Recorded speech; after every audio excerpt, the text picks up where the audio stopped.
la satisfacción petulante en su rostro. Era una obra de arte, de verdad. Luego se cuajó, fundiéndose en una máscara de puro asombro e incomprensión cuando dos policías militares uniformados aparecieron detrás de ella. Su presencia fue un desgarro estremecedor en la tela de la lujosa suite nupcial. El policía militar a cargo, un sargento de Estado Mayor con la mandíbula apretada como el granito, habló con una voz serena pero con el peso de una autoridad absoluta. «Señora», dijo, «está detenida por destrucción deliberada de propiedad pública y agresión a un oficial».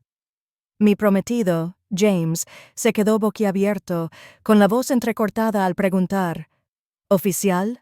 ¿Qué oficial?» El policía militar ni siquiera lo miró. Simplemente me señaló con la barbilla. 30 minutos antes, el mundo había sido completamente diferente. Estaba de pie con mi vestido de novia, un vestido hecho a medida que guardaba toda mi historia. Las placas de identificación de mi abuelo estaban tejidas en el corpiño y, delicadamente prendida justo sobre mi corazón, estaba mi estrella de bronce.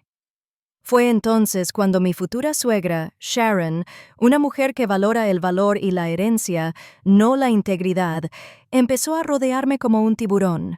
Su sonrisa era como una cuchilla de afeitar, y sus ojos me recorrieron cada centímetro, buscando una debilidad que explotar. La encontró, o eso creyó, cuando su mirada se posó en el metal. «Esa estrellita de hojalata», dijo con desprecio. Su uña cuidada la rozó con un tintineo agudo. El sonido resonó en las innumerables otras despedidas, los años de mi servicio, considerados un pasatiempo pintoresco pero un poco vergonzoso. «¿Qué cosa tan vulgar?», continuó. «Ustedes, los militares, son todos iguales. Se disfrazan mucho después de que todo termina». Mantuve mi voz, incluso con una calma practicada que aprendí en lugares que ella ni siquiera podía imaginar. «No es un juguete, Sharon».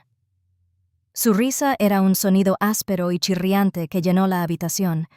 Antes de que pudiera procesar su siguiente movimiento, había arrebatado un encendedor decorativo de una mesa cercana, una chispa, una llama, y entonces la acercó a la delicada herramienta de mi vestido. La tela se encendió al instante con un suave silbido y el fuego subió por la falda a una velocidad aterradora. Dejó caer el vestido en llamas al suelo. Sus ojos brillaban con un triunfo absoluto y escalofriante. «Nunca pertenecerás a esta familia». Siseó las palabras de una promesa venenosa. Se quedó allí riendo, esperando las lágrimas. Pensó que estaba quemando un vestido. No tenía ni idea. Simplemente encendió una mecha conectada directamente a un código federal. Para entender por qué mi primera llamada no fue a una organizadora de bodas, sino al preboste de Fort Belvoir, hay que comprender las dos vidas que llevaba. Para comprender verdaderamente la desconexión, el abismo entre la mujer que veían y la mujer que yo era, hay que ver los dos mundos que habitaba. Uno era una jaula dorada de sonrisas educadas y despidos silenciosos. El otro era un mundo de polvo, acero y consecuencias. Durante años intenté construir un puente entre ellos, pero los cimientos estaban podridos desde el principio. No querían un puente, querían un espejo, alguien que les reflejara sus propios valores, y mi reflejo siempre estaba equivocado. Era más nítido, más duro y forjado en lugares que se negaban a reconocer. Recuerdo una noche, aproximadamente un año antes de la boda, en un restaurante carísimo. Era una celebración para mi prometido, James, un hombre fundamentalmente decente, pero que estaba debilitado terminalmente por la influencia asfixiante de su madre. Sharon levantó su copa de champán, y los diamantes de su muñeca reflejaron la luz al brindar. Elogió a James por cerrar un importante negocio inmobiliario, elogiando su instinto asesino y su incansable determinación. Él, en sus palabras, había conquistado el mercado. James simplemente sonrió, un poco avergonzado, pero visiblemente complacido, disfrutando de la aprobación que había buscado toda su vida. Más tarde, cuando hubo un momento de calma en la conversación, intenté compartir un poco de mi vida. Mencioné en voz baja que mi equipo había recibido una distinción de unidad por nuestro trabajo en un complejo programa de radicalización en el Cuerno de África. Sharon simplemente me dio una palmadita en la mano, un toque ligero y totalmente desdeñoso.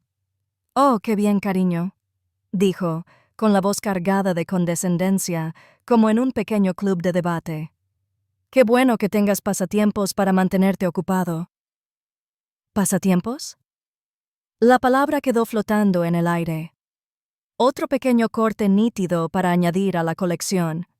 Vi la cuenta en mi cabeza, las preguntas condescendientes sobre mi pequeño trabajo en el ejército, como mis despliegues se consideraban vacaciones extendidas. En su narrativa, yo era G.I. Jane, una etapa divertida que ya había vivido antes. Finalmente, al ver la luz y establecerse con su exitoso hijo, ignoraron por completo la realidad. La realidad tenía otro nombre, mi nombre, Capitán Anna Sharma, sargento del equipo de asuntos civiles. La realidad no era un restaurante reluciente, era un complejo soleado en una remota aldea afgana. El aire olía a polvo, chai y tensión tácita. No estaba allí para celebrar una comisión, estaba allí para liderar un combate con un líder clave, un KLE. Mi misión era negociar un paso seguro para un convoy médico que transportaba suministros para mujeres y niños en un valle que llevaba meses aislado. La vida de mis soldados y de docenas de civiles dependía de las palabras que eligiera en la siguiente hora. Los ancianos se mostraban cautelosos, con una profunda desconfianza hacia los forasteros grabada en sus rostros. Y luego estaba el verdadero instinto asesino. Provenía de un joven insurgente hostil al fondo de la sala. Su mano, sin alejarse demasiado del arma oculta bajo su túnica, intentó desbaratar la reunión, la shura, con acusaciones y amenazas, intentando intimidar a los ancianos para que nos rechazaran. Pero en mi mundo, el poder no se trata de gritar con todas sus fuerzas, se trata de control. No alcé la voz. Me dirigí directamente a los ancianos usando las pocas frases en pastún que conocía, mostrando respeto por sus tradiciones. Hablé del honor, de proteger a los vulnerables, de la fuerza de un líder que cuida de su pueblo. Utilicé un lenguaje preciso y culturalmente consciente y una paciencia táctica que, lenta y metódicamente, desmanteló su agresividad. Usé sus propios argumentos en su contra, aislándolo hasta que no fue más que un niño furioso en una habitación llena de hombres. Lo silenció no con un arma, sino con la lógica. Los ancianos finalmente asintieron lenta y colectivamente. El convoy pasaría. Esa era mi realidad. Una victoria medida en vidas salvadas, no en dólares ganados. Debería haber visto antes la incompatibilidad de estos dos mundos. Quizás lo vi. Mi mejor amiga, la sargento de artillería Eva Rustova, o Hex, como la conocía, sin duda lo vio. Hex fue mi dama de honor y mi antigua compañera de equipo, una mujer forjada en la lealtad pura y la honestidad brutal. En una videollamada unas semanas antes de la boda, no se anduvo con rodeos. Su rostro en la pantalla reflejaba preocupación. «¿Estás seguro, capitán?», preguntó con un gruñido. «Conozco a gente así. Creen que una hoja de cálculo de Excel es un entorno de alta amenaza. No tienen ni idea de quién es usted». Ofrecí una defensa débil, de esas que das cuando intentas convencerte a ti mismo más que a nadie. «James es diferente, Hex. No es como su madre». Incluso al decirlo, un frío nudo de duda se me hizo en el estómago. Hex simplemente me miró, su expresión inmutable. No necesitó decir nada más. Ambos sabíamos la verdad. Yo era un oficial entrenado para evaluar amenazas e identificar debilidades en un entorno hostil. Y sin embargo, me había adentrado voluntariamente en uno, armada solo con esperanza, una estrategia que te mataría en su mundo y simplemente te destrozaría en el mío. Durante 2 años, intenté traducir mi vida a un lenguaje que pudieran entender, pero solo respetaban una cosa: la dominación. Sharon creía que estaba afirmando su lugar como matriarca de la familia. No se dio cuenta de que no estaba tratando con una futura nuera. Estaba tratando con un oficial de campo y acababa de declarar las hostilidades. El olor a tul quemado llenó la habitación, un olor denso y acre que debería haberme ahogado de dolor. La risa triunfal de Sharon resonó en las paredes. Durante unos 5 segundos, fui una novia cuya boda acababa de ser destruida. Sentí el escozor, el torrente de lágrimas que amenazaba con desbordarse, y luego desapareció. Un interruptor se activó en mi mente, un mecanismo perfeccionado durante años de entrenamiento para funcionar en el caos. La reacción emocional fue contenida, guardada y archivada. Esto ya no era un drama familiar, era un incidente. Cerré la puerta de la suite. El suave clic aisló al resto del mundo. Sentía la cara como una máscara de yeso frío y duro. Mi primer pensamiento no fue sobre el vestido, ni sobre la boda, ni siquiera sobre James.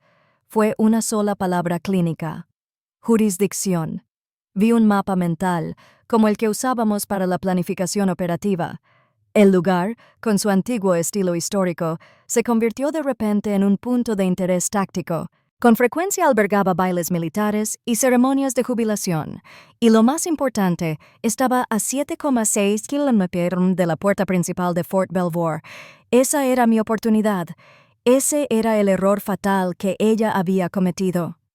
Mis manos estaban firmes al levantar el teléfono. Hice 2 llamadas. La primera fue a Hex, que esperaba en el vestíbulo del hotel.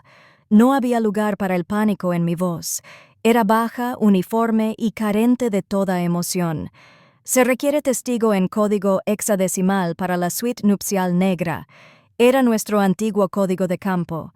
Significaba que una situación estaba comprometida por una amenaza no combatiente y necesitaba a alguien amable en el lugar antes de actuar.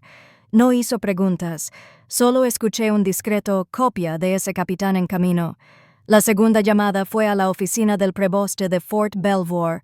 Cuando el operador respondió, hablé con el lenguaje formal de mi mundo. Soy la capitana Anna Sharma. Lo dije claramente.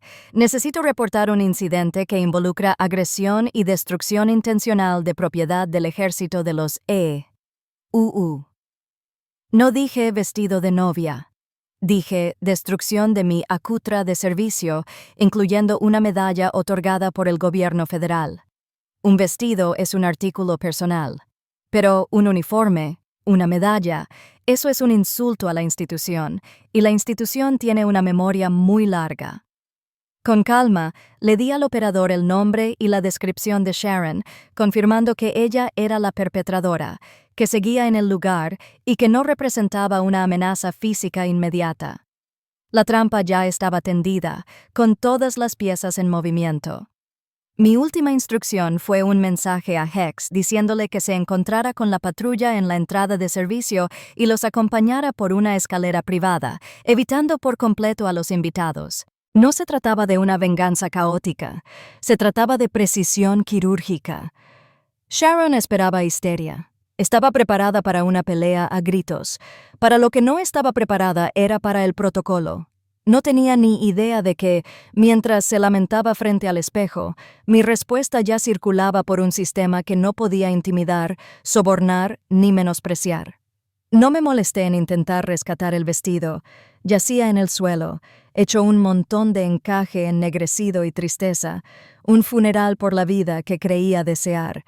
En cambio, me dirigí con una extraña calma distante hacia mi maleta y saqué mi equipo de emergencia, unos sencillos y elegantes pantalones blancos y una blusa de seda. Mientras terminaba de cambiarme, llegó Hex. Entró con el rostro sombrío, echó un vistazo a la pila humeante en el suelo y luego me miró. No dijo, «Te lo dije». No hizo falta. Solo asintió con firmeza, una silenciosa promesa de apoyo incondicional. Su presencia fue un pequeño ancla sólida en el caos que se arremolinaba. Entonces, un suave golpe resonó por la habitación. No era una dama de honor que venía a ofrecer champán. No era un organizador con una pregunta de último minuto. Era algo completamente distinto. Sharon, que había estado admirando su reflejo, se giró con una mueca de desdén. Suponiendo que era un miembro del personal del hotel, podría darle órdenes. ¿Puedo ayudarle?, preguntó con la voz llena de impaciencia. La puerta se abrió y aparecieron 2 policías militares uniformados. Su profesionalismo era impecable. Su serena autoridad era tan extraña en aquella habitación de perfumes y seda que parecía absorber todo el aire. El policía militar a cargo, un sargento de Estado Mayor cuyo nombre en la placa decía Miller, ignoró por completo a Sharon. Su mirada me encontró de inmediato y me trató con una cortesía profesional que Sharon jamás me había mostrado. «¿Capitán Sharma?», preguntó. Esa sola palabra, capitán, cambió por completo la atmósfera de la sala. Quedó suspendida en el aire, densa y pesada, con un significado que no pudieron comprender. Vi a James levantar la cabeza de golpe, con el ceño fruncido por la confusión. La sonrisa petulante de Sharon se desvaneció, un destello de incertidumbre se asomó a sus ojos. El policía militar continuó, con voz serena y controlada. «Hemos recibido su informe». Luego dirigió toda su atención a Sharon, quien ahora parecía menos una reina y más un animal acorralado. «Señora, soy el sargento Miller, de la Policía Militar de Fort Belvoir», declaró, cada palabra como un martillazo. «Está detenida para ser interrogada por la destrucción deliberada de propiedad del ejército de los IUU y la agresión a un oficial comisionado». El dique de su incredulidad finalmente se rompió. «¡Esto es una locura!», gritó James, dando un paso al frente. «Es un vestido, mamá. ¿Qué es esto?». Sharon, con la cara tan blanca como el vestido que acababa de quemar, finalmente encontró su voz, un chillido agudo e incrédulo. «Un oficial comisionado. No seas ridícula. Es solo que trabaja para el gobierno». La absoluta ignorancia de su declaración, el resumen perfecto de sus 2 años de condescendencia, fue casi poética. Era hora de terminar la lección. Di un paso al frente, con la voz tan tranquila y firme como al teléfono. «Mi estrella de bronce no es una cosita de mal gusto, Sharon», dije, con la mirada fija en ella. «Es propiedad militar otorgada por orden del secretario del ejército. Esa medalla, junto con las demás partes de mi uniforme que incorporaste a tu pequeña hoguera, están protegidas». Lo dejé reflexionar un momento antes de dar el golpe final. «Cuando la prendiste fuego, infringiste la ley federal». Se quedó sin palabras mientras el sargento Miller comenzaba a leerle sus derechos, y fue en ese momento de absoluta claridad que James cometió su último error fatal. Se giró hacia mí, con rostro suplicante y voz desesperada. «Anya, para. Por favor. Es el día de nuestra boda. No puedes hacer que arresten a mi madre». Lo miré de verdad. Por primera vez, no solo vi al hombre con el que se suponía que me casaría, vi cada cena donde se quedó callado ante los insultos casuales de su madre. Vi cada vez que me pidió que fuera menos intensa. Vi a un hombre que había pasado toda su vida a la sombra de su madre y me pedía que me uniera a él. «No hay boda, James», dije, y esas palabras me hicieron sentir liberado. «Te quedaste allí, observándola. La viste quemar una parte de mí y no hiciste nada». Vi un destello de comprensión, el horror naciente de que hubiera reprobado un examen que ni siquiera sabía que estaba haciendo. «Tomaste tu decisión», le dije, con una voz desprovista de ira, solo una profunda y repentina paz. «Ahora yo tomo la mía». Los parlamentarios, gentiles pero firmes, le pusieron una mano en el brazo a Sharon. Entonces, finalmente, los sollozos llegaron, no por mí, ni por la boda, sino por ella misma. La escoltaron fuera de la habitación, como una reina desconcertada siendo sacada de su castillo. Toda mi vida con James se había tratado de hacerme más pequeña para encajar en su mundo. Al final, hicieron falta 2 parlamentarios y una ley federal para demostrarle por fin lo grande que era mi mundo. El silencio en la habitación después de que se marcharon era absoluto. Era más denso que cualquier sonido, roto solo por las tenues y lejanas notas del cuarteto de cuerda que se suponía que tocaría durante mi camino hacia el altar. James se había ido, tras haber seguido la estela de la destrucción de su madre. El aire aún olía a humo. Por un momento, me quedé allí, en medio de los escombros de mi antigua vida. Entonces, sentí un peso sólido y reconfortante cuando Hex me rodeó los hombros con el brazo. No dijo ni una palabra. No hacía falta. Afuera, el resto de mi verdadera familia ya se estaba moviendo. Mis amigos militares, los que habían estado esperando abajo, habían evaluado la situación en silencio y formado un phalanx protector. No se hacían sonar las manos ni decían trivialidades inútiles. Lo estaban gestionando. Uno negociaba con calma con el catering, otro hablaba con la angustiada organizadora de bodas, y dos más informaban cortésmente a los invitados que llegaban que el evento había sido inevitablemente cancelado.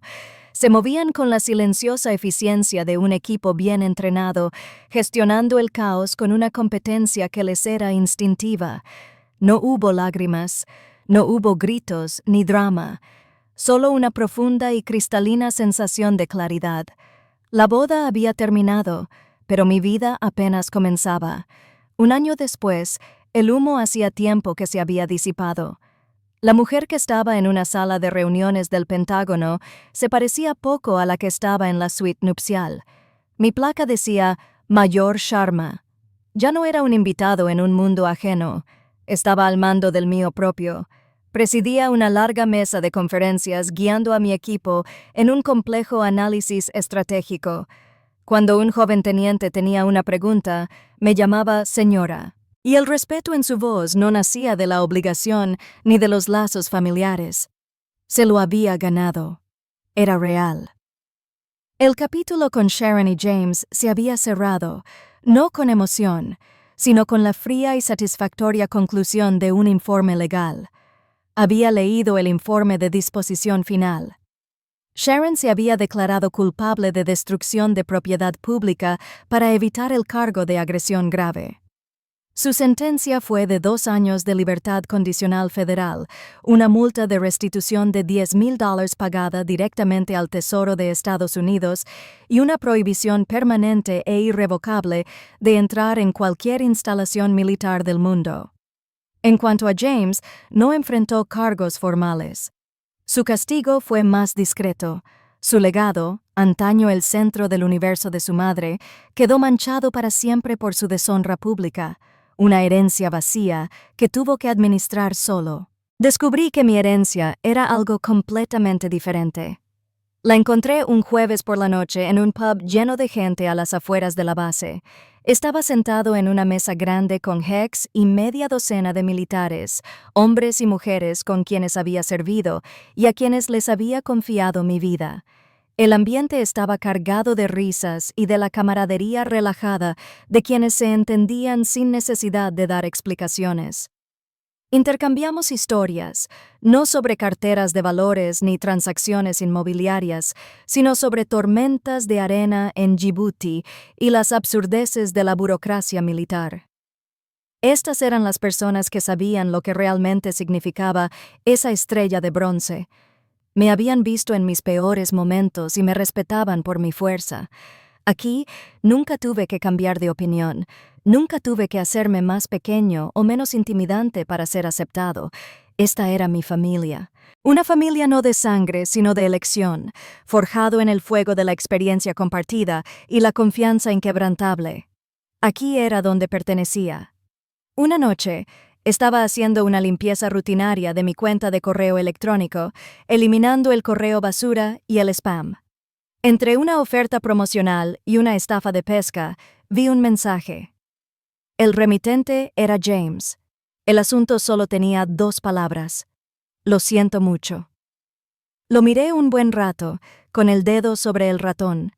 Busqué cualquier reacción emocional, un atisbo de la antigua ira, una punzada de tristeza, cualquier cosa. Pero no había nada. Estaba simplemente vacío. Era como mirar una vieja fotografía descolorida de un desconocido. La disculpa que ofrecía era por una herida que ya había cicatrizado y desaparecido. Mi obra ya no dependía de su validación. Era mía, construida bajo mis propios términos. Sin abrirla, marqué la casilla junto a su nombre y pulsé eliminar. Sharon creía que pertenecer se trataba de un nombre que adoptas. Yo aprendí que pertenecer se trata del uniforme que te ganas, el código que sigues y el honor que defiendes. Si alguna vez tuviste que encontrar tu verdadera cadena de mando en un mundo que se negaba a reconocer tu rango, comparte tu historia a continuación. En esta comunidad, tu servicio siempre es reconocido.